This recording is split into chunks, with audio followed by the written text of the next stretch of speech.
कल कोई मुझको याद करे, क्यों कोई मुझको याद करे, मसरूफ जमाना मेरे। अच्छा, रही बात की चाय पीकर उन्हीं को गिरफ्तार कर लिया। कोई आपराधिक कृत्य मेरे अंदर का जो पुलिस वाला है वो तो ड्यूटी पर, माता पिता का, नाबालिग भाई बहन का हम इलाज फ्री में कराएंगे तो हम उसके वफादार रहेंगे जिसकी कसम खा कर के आए हैं, या किसी की चाय पीकर हम उसके वफादार। कमेंट भी आते रहते हैं कि आप जो है बच्चों को बिगाड़ रहे हैं। जो टीचर्स थे वो नौकरी छोड़ के अब दरोगा बनना चाह रहे हैं, आपने कुछ ऐसा कर दिया है कि नवंबर जस मजा जनवरी में न पई हो, गद्दा जस मजा दरी में न पई हो, और ठांस के पिस्टल बुलेट से चली हो, दरोगा जस मजा मास्टरी में न पई। तो नमस्कार दर्शकों, इंडिया रिपब्लिक के इस खास शुभ व्यक्ति विशेष में मैं रुद्राक्ष मिश्रा आपका बहुत बहुत स्वागत करता हूं। इस वक्त हम लखनऊ में हैं और हमारे साथ जो शख्सियत मौजूद हैं उनको हम एक यूट्यूबर भी कह सकते हैं, एक ब्लॉगर भी कह सकते हैं, कवि भी कह सकते हैं, और इसके बाद में हम अगर आपको कहें तो उत्तर प्रदेश पुलिस सेवा में इंस्पेक्टर के पद पर तैनात हैं। आइए हम स्वागत करते हैं श्री धर्मराज उपाध्याय जी का। सर, आपका स्वागत है हमारे चैनल में। बहुत बहुत धन्यवाद, आपका आभार। सर, श्रोताओं का, दर्शकों का हार्दिक नमन करता हूं। सर, जैसे कि पहला सवाल हम लेंगे जो हमारे दर्शकों ने आपसे पूछना चाहा है कि आप पुलिस सेवा में तैनात हैं, उसके बाद आप एक कवि भी हैं। तो कहा जाता है कि पुलिस की जो नौकरी होती है वो सीधा लोड एंड फायर की होती है। तो वहाँ पर आपकी रचनाओं में अक्सर देखा गया हास्य भी होता है, श्रृंगार भी होता है, तो ये सब दोनों चीज़ें एक साथ कैसे हो जाती हैं? मुझे जो लगता है वो ये कि आदमी अगर कोई साधना करता है, किसी चीज़ के प्रति रुचि रखता है, किसी चीज़ को हासिल करना चाहता है, तो वो किसी न किसी प्रकार से हासिल अवश्य करता है। अगर हम बात करते हैं कि हम कैसे कविता कर लेते हैं, हम कैसे साहित्य रचना कर लेते हैं, कैसे वीडियो बना लेते हैं, तो उस बारे में इतना ही कहूँगा कि बहुत सारे लोग ऐसे हैं जो कि सृजनात्मक कार्य न करके बल्कि नकारात्मक कार्य करने के लिए बहुत सारा समय निकाल लेते हैं। तो मैं तो सृजन का कार्य करता हूँ, मैं तो कविता लिखने का काम करता हूँ, और हमको भी, चूँकि हम भी एक मनुष्य हैं, तो हमको भी अवसर मिलता है, जो है खाना खाने का अवसर मिलता है, सोने का अवसर मिलता है, तो उन्हीं बीच में अपना जो समय रहता है वो निकाल करके और कविताएँ लिखता हूँ। तो सर, ये जो पैशन था ये मतलब नौकरी लगने से पहले था या बाद में आया? नहीं, पैशन कोई नौकरी से कोई ज़्यादा मतलब थोड़े होता है, कि बस ये था कि अच्छा लगता था लोगों को मनोरंजन करना, लोगों को खुश करना, ऐसी बातें बोलना जिससे लोगों का तनाव दूर हो, लोग हंसें। तो वो धीरे धीरे बोलते बोलते वो बातें आने लगी, लोगों को पसंद आने लगी, फिर कविता वगैरह भी शुरू किया गया। सर, आम जीवन में अगर देखा जाए, हम लोग, हमारे दर्शक सोशल मीडिया पे काफ़ी आपको देखते हैं और फॉलो भी करते हैं। आम जीवन में आप जिससे मिलते हैं बहुत ही मित्रवत व्यवहार आपका रहता है, लेकिन कहीं ना कहीं ये सुना गया है कि जब आप ड्यूटी पर होते हैं तो व्यवहार आपका कुछ अलग सा रहता है। और एक वाकया आपके फेसबुक अकाउंट पर हमने पढ़ा था, किसी थाने का वो वाकया था, आपने लिखा हुआ था, तो वहाँ पर किसी एक व्यक्ति का फ़ोन आया था कि आप किसी से मिल लीजिए, या कि आपने उसको जेल में डाल दिया था, ऐसा कुछ रहा क्या? इसके बारे में थोड़ा ऐसा होता है कि हम चाहे ड्यूटी पर रहें या ऑफ ड्यूटी रहे, कहीं भी रहें, लोगों से हमारा व्यवहार जो है वो मित्रवत ही रहना चाहिए, और तब तक रहना चाहिए जब तक कि उनके एडवर्स हमको कोई ऐसी बात न मिल जाए कि उनका कोई आपराधिक कैरेक्टर है या देश विरोधी कोई कैरेक्टर है, समाज विरोधी कोई कैरेक्टर है। अगर ऐसी बात नहीं आती है कोई किसी के प्रकाश में, किसी के बारे में ऐसी बात प्रकाश में नहीं आती है, तो फिर उससे हमारा व्यवहार मित्रवत ही रहना चाहिए, हम ड्यूटी पर रहें या ऑफ ड्यूटी रहे। अच्छा, रही बात कि चाय पीकर उन्हीं को गिरफ्तार कर लिया तो मेरा ये कहना है कि जैसे आप आए हमारे पास, हमने आपको चाय पिलाया, या आप हमारे लिए उपहार लेकर कोई आए, लेकिन जब आपका कोई आपराधिक कृत्य, मेरे अंदर का जो पुलिस वाला है वो तो ड्यूटी पर रहता है ना जो मेरे अंदर का पुलिस वाला है वो तो ड्यूटी पर रहता है, वो तो अपनी ड्यूटी देखता है। बहुत लोगों को ये गलतफहमी होती है कि जो दरोगा जी हैं, इंस्पेक्टर साहब हैं या पुलिस वाले हैं, इनको हमने चाय पिला दिया इनको हमने मिठाई खिला दिया, तो ये हमारा फेवर करने लगे। भाई क्यों फेवर करेंगे? अगर कोई भी व्यक्ति 1 लाख रुपए तनख्वाह लेकर के सरकार का फेवर नहीं करता है तो तुम्हारी चाय पी के तुम्हारा फेवर क्यों करने लगेगा? और ज़िंदगी भर की जो गारंटी सरकार ले रखी है कि भाई तुमको हम तनख्वाह देंगे, तुमको हम पेंशन देंगे, तुमको अगर कोई घर में बीमार हुआ तो तुम्हारे बच्चों का, तुम्हारे माता पिता का, नाबालिग भाई बहन का हम इलाज फ्री में कराएंगे, तो हम उसके वफादार रहेंगे जिसकी कसम खा कर के आए हैं या किसी की चाय पीकर हम उसके वफादार हो ना। हम तब तक उसके वफादार हैं जब तक वो कानून के आड़े नहीं आता है। कानून के आड़े नहीं आता है तो हम उसके वफादार हैं, और अगर वो कानून के आड़े आता है तो वो चाय पिलवाया, लेकिन उनके पास तमंचा था जी। तो आपको दिखाए भी थे तमंचा बता रहे? नहीं, दिखाए नहीं थे, वो तहमत में लगाए हुए थे जी।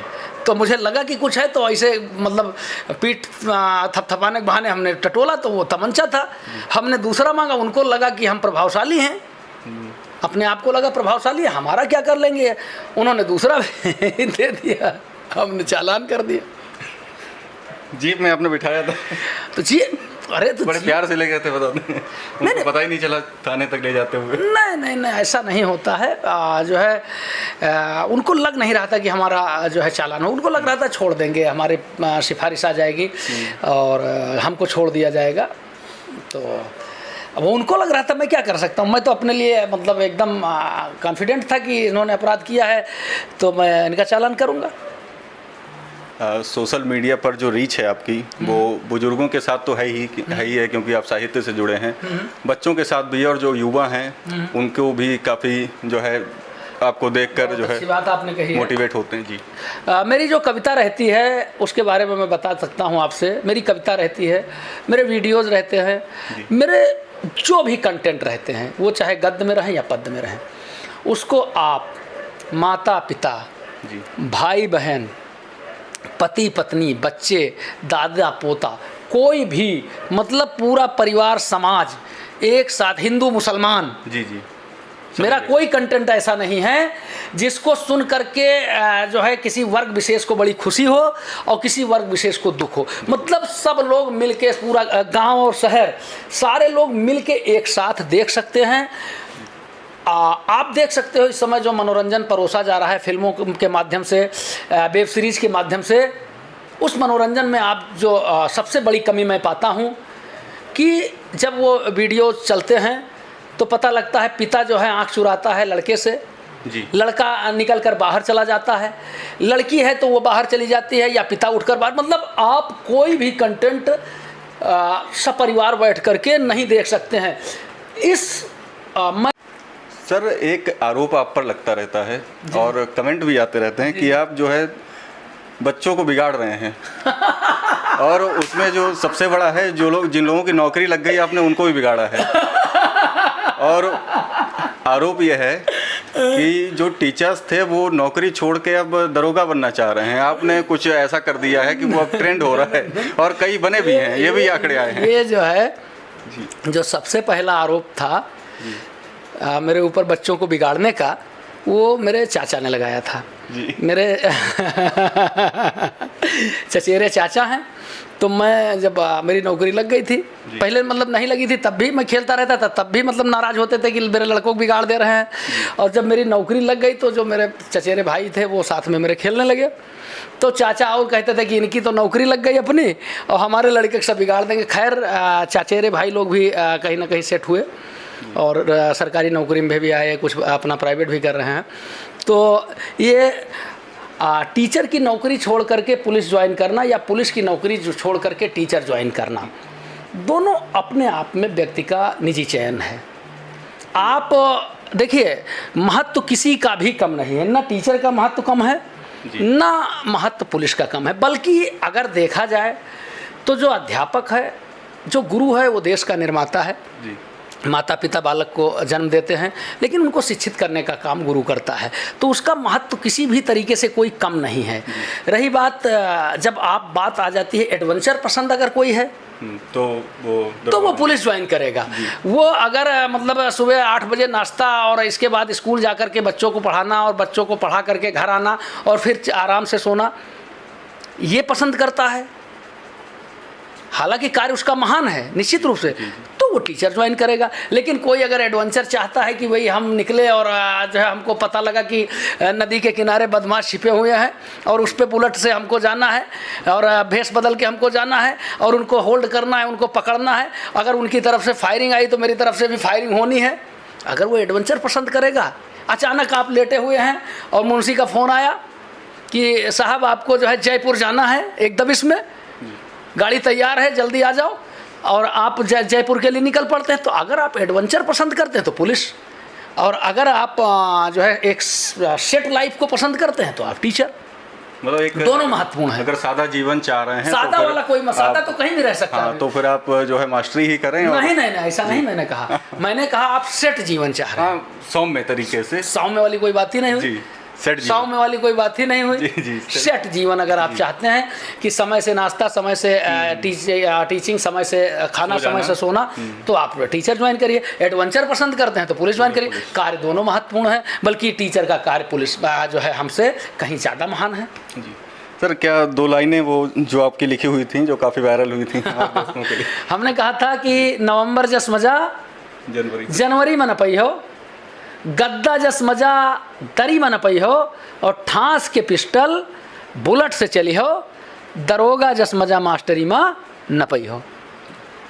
सर, अगला सवाल है कि पूरी नौकरी के दौरान काफ़ी साल हो गए आपको इस क्षेत्र में काम करते हुए, कभी आपके साथ कुछ ऐसा वाकया हो, क्योंकि आप सबसे आपका जो व्यवहार रहता है वो बड़ा सरल रहता है और मित्रवत रहता है, तो सभी आपसे कम्युनिकेट कर पाते हैं, तो कभी ऐसा हुआ कि थाने में कोई अपराधी पकड़ के आया और बहुत आपसे मित्रवत हो गया हो? कोई ऐसी घटना? भाई मेरे अपराधी तो मित्रवत होना चाहता ही है कि हम पुलिस से मित्रवत हो जाए, लेकिन ये तो पुलिस वाले को देखना चाहिए कि भाई हम किससे मित्रवत हों।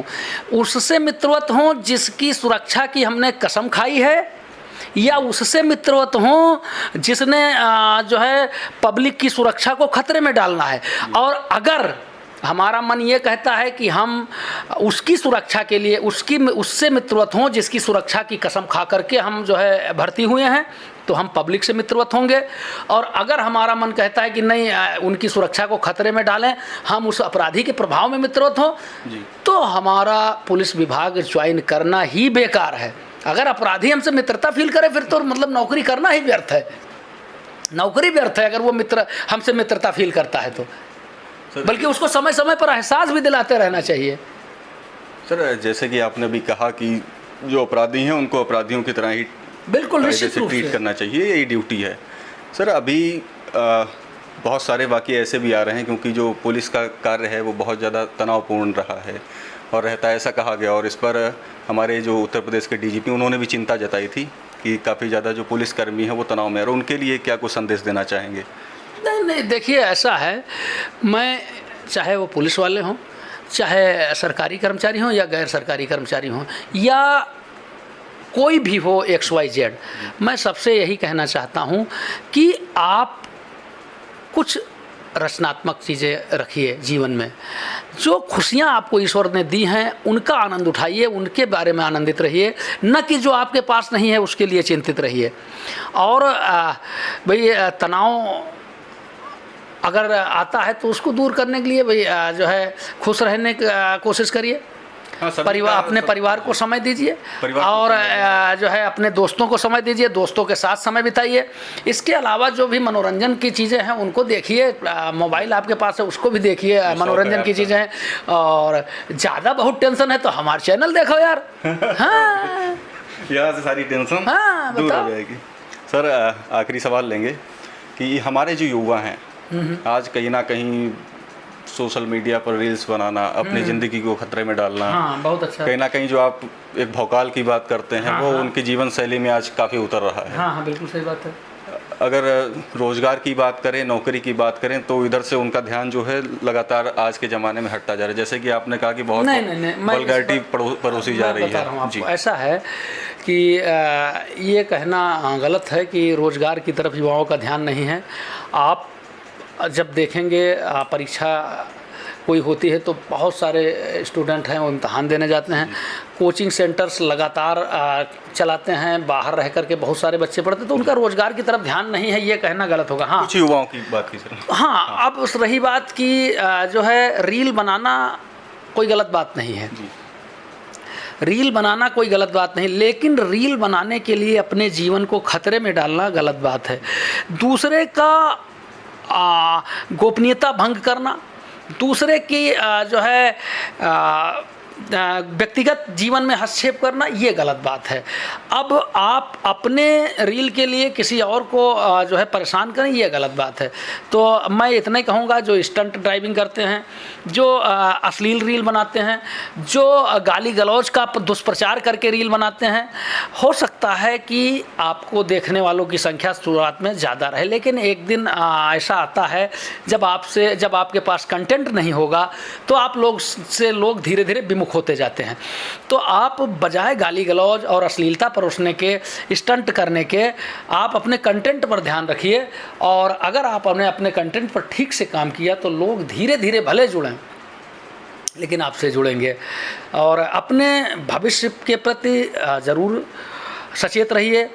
और मुझे कोई कारण नहीं लगता है जब कोई युवा या कोई भी अपने लक्ष्य के प्रति सचेत होता है, उसके प्रति मेहनत करता है, तो उसको सफलता न मिले।